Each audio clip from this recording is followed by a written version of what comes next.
Today we're going to talk about a super fun topic, and it is something that we talk about almost every single day in real estate. That is, how do I sell my home and purchase a new one at the same time? I want to cover the whole conversation by telling you there are many different ways to accomplish this. It depends a lot on your personal situation, some financial factors, some motivations, some stressors.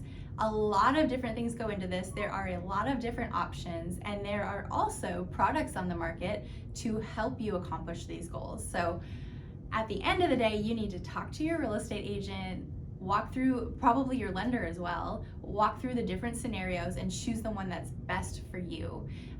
I will cover a few different options right now because I know you're curious and I want to give you an idea of what possible options there are. So I won't cover everything, just a few different ideas.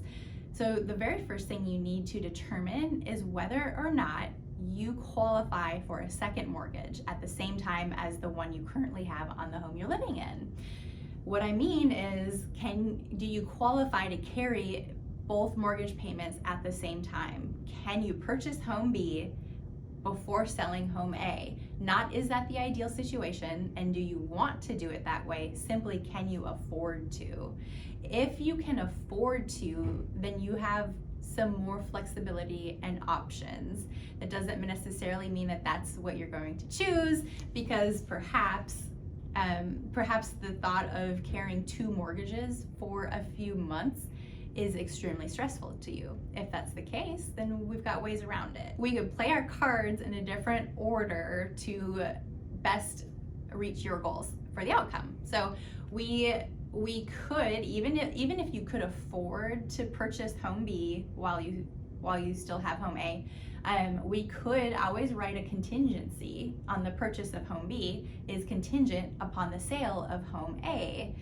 Now, I want to put a huge caveat on this and tell you that, again, you need to talk to your agent about this, because in different markets at different times, an offer with a contingency on it may be totally fine and acceptable.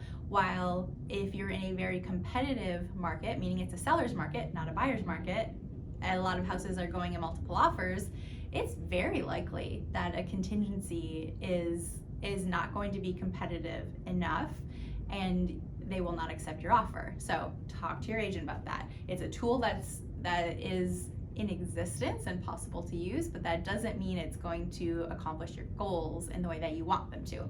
So if you can afford to purchase this home B before selling home A, you may need to write offers without a contingency, so you're not protected by the fact that home A might not sell, but you may have enough confidence in your agent and the work that they've done to know that your home is going to sell very quickly, right? So you still may never have to pay a double mortgage payment, even though you didn't write with a contingency. That all depends. That all depends on what are the average days on market for the home that you're selling. Are those homes going quickly in multiple offers, or are they taking price reductions and on the market for a long time?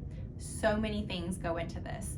If you are able to purchase your next home before selling your current home, and it's not a large financial stressor to you, that is probably the most comfortable situation you could be in, to go ahead, purchase home B and move out of home A, so you don't have to deal with having your home in perfect showing order while you're living in it and working around showings, etc. If that part sounds very stressful to you and you can afford to go ahead and move first before you sell, then that's probably your best bet.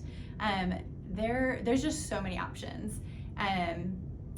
If we are choosing to purchase and then throw our house on the market as soon as we've found the perfect house, because maybe the most important thing to you is, what is my next house going to be?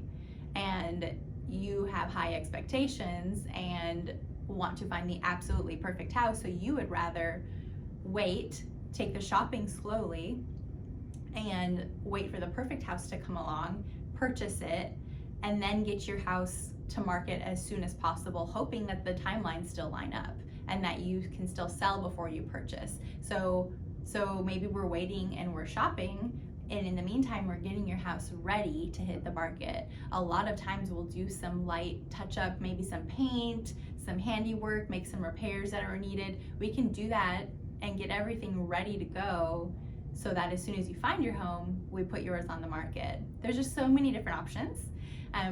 There are also products that can help you with this from the financial side. You could use what's called a bridge loan, which takes equity.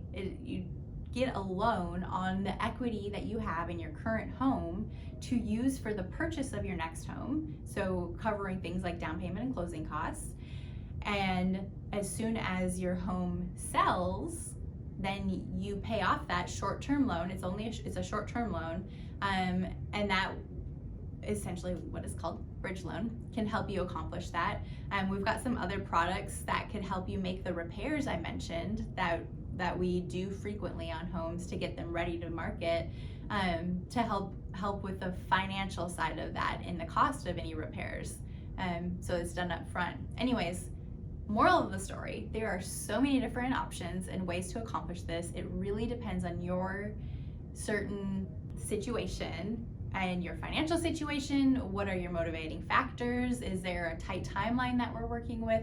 So many different things go into this. It is specific to you. Let's have a conversation and figure out what's best for you, but know that we've got total confidence. This is a hurdle that most people are jumping over when they're making a purchase to their second or third or fourth or fifth home. So it's common, and there is definitely a solution.